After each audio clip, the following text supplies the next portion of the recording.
I'm sitting with Chana Martineau of the Alberta Indigenous Opportunities Corporation, and we're talking energy and talking Indigenous involvement. So thank you very much for joining us today to explain what your corporation's about. Thanks so much for having me. It's a pleasure to be here. So it's been a big issue a lot lately, Indigenous participation in the energy sector, partnerships, no longer just talking about working around Indigenous nations, but actually involving them in the projects. I believe that's part of the focus of what you guys are about and helping facilitate. Yeah, absolutely, Cory. Thanks so much for asking. And we're really about supporting Indigenous investment. So the Conservative government in 2019 really saw a gap in the ability for Indigenous nations to access financing, to become full equity partners at the table for energy projects. And we were focused solely on energy when we started in 2019. This has been a really important step. It's coming together to share the opportunity and the risk of energy projects with our Indigenous neighbors. I'm First Nation, so I will say also my home nation and the Métis communities in our province. It's been a really exciting development. It's one that the world is noticing. Other jurisdictions in our country are copying Alberta's approach, or emulating Alberta's approach, I should say, and finding a pathway through to shared prosperity through large-scale infrastructure projects in our province. Yeah, so there's a lot of interest from the Indigenous communities. I mean, people kind of think that there's a blanket opposition to energy development. I think a lot of it is just that they just want to make sure that they're participants in it and benefiting it from like anybody else. Absolutely. And due to restrictions in the Indian Act, it's really tough for Indigenous communities to borrow money in a traditional way. And then you layer on, various other challenges with, systemic racism issues and legacies of colonialism. And that's just made it impossible to have a full seat at the table. And so really, this is a new path forward, and I really applaud the energy companies. I think there are many, many companies, especially in Alberta, that have led the desire for this program. So companies like Enbridge, Tamarack Valley, Strathcona Resources, they have all embarked on partnerships with Indigenous communities, and they have said to governments, not only in Alberta, but nationally, that we need these programs because it's good for our business too.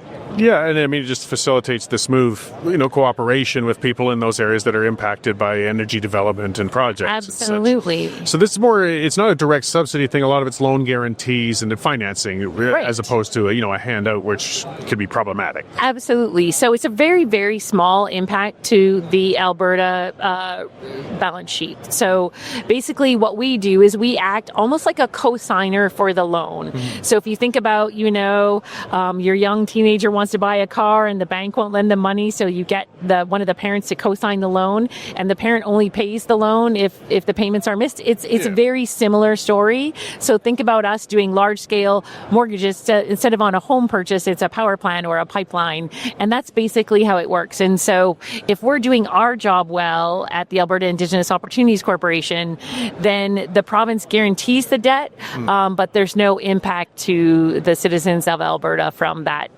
endeavor. Yeah, it's presumed it'll be repaid like any other loan. That's right. It's our job to make sure it's a creditworthy deal that happens. So do you work with smaller businesses and startups, or is this all larger initiatives?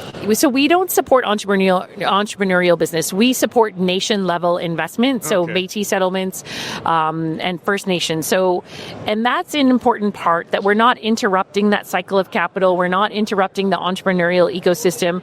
We are supporting a gap in capital for a nation-level investment. And then the communities then use the net proceeds, so the loan gets paid back.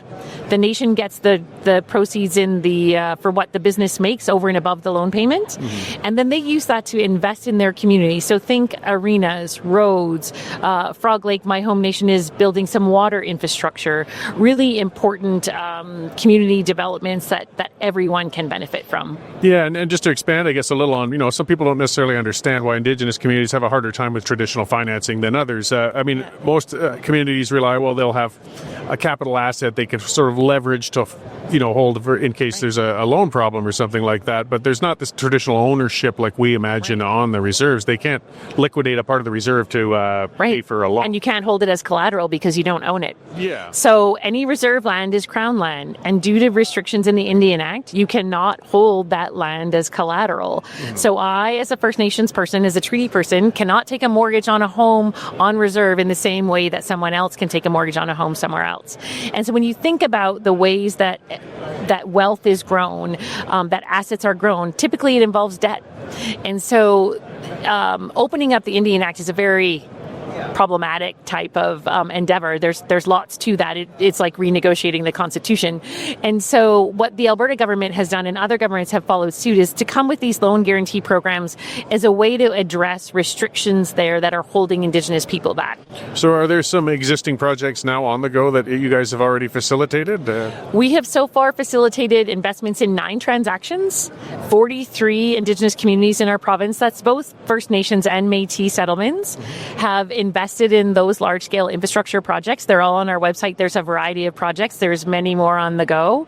And we believe that the net returns on those investments, net of loan payments, will earn those communities back $1.4 billion over the life of the loan guarantees. And so that's money that's going into things like I said, other business development, roads, water treatment facilities, community centers, things that are sorely lacking in Indigenous communities. I know there are many that have trouble with just basic power and clean drinking water. And so really, really important for a way for them to self-fund the needs of their communities. Yeah, so there's much, of course, we're at the Global Energy Show, so it's an energy focus. But beyond that, there's some other initiatives and types of industries that you guys are helping some communities get financing with? Absolutely. So our mandate covers everything from agriculture to telecom and technology now that's been recently announced. And so what is important there is that the Alberta government is saying we want to support Indigenous investment in all aspects of our economy. The energy sector clearly is the economic growth engine of our province and our country. And so it's important that Indigenous people have an involvement there, but also that there's future economic opportunities and growth, and that Indigenous people are there as well. And stronger, healthier Indigenous communities really benefits every single person in our province. Oh, absolutely. And I mean, just the business involvement and development of things, you're creating a new generation of people to look forward to other investments as you go farther down and kind of break out of the cycle that some people are stuck in, right? Absolutely. And when you think about it, I always think about it as like a pebble dropping in a pond. The ripples outward. So when we talk about Whitefish, Goodfish Lake First Nation, they built a community center with some of the proceeds of their investments. And when you think about that, that's procurement, that's jobs, that's construction, materials, that's all sourced likely from the region, right? It's more employment, it's long-term employment, and it's also, the community center is an arena. It's a healthy place to hold hockey tournaments, ringette tournaments, it's a place to have summer activities, a place to gather. Hub. Yeah, it's a social hub for not only their community, but all the communities around them as well. So when you just think about the economic growth from just that one investment and how that positively impacts outward all the entire region, I think the future looks a lot brighter as a result of these investments. Great. Well, so before I let you go, is there more you'd like to add? And also, where would people find out more information about your corporation so they could follow up on it? Right? Absolutely. So we are active on social media, so Facebook, LinkedIn, those kinds of things. We have a website that's www.theaioc.com. And so all of our projects are listed there. You can find out more about it. And there's also your ability to reach out to our teams. And so we're looking forward to the new government's focus on building infrastructure, I think, right across our country. And we're hopeful that Indigenous people can be fully at the table to participate in that. Great. Well, I thank you for the work you guys are doing. I'm looking forward to seeing some good, projects coming up and more participation. This is so much bad us versus them sort of attitude when it really shouldn't be. It should be a partnership. We're stronger together. And I think Canadians are starting to realize that the us versus them might not be internal, and that we're stronger together, both across our country and with Indigenous peoples. And I'm looking forward to how we proceed from here. Great. Well, thank you again for spending some time and explaining that to us. And I'll let you get back to the show here. Great. Thanks so much. All right. Thank you.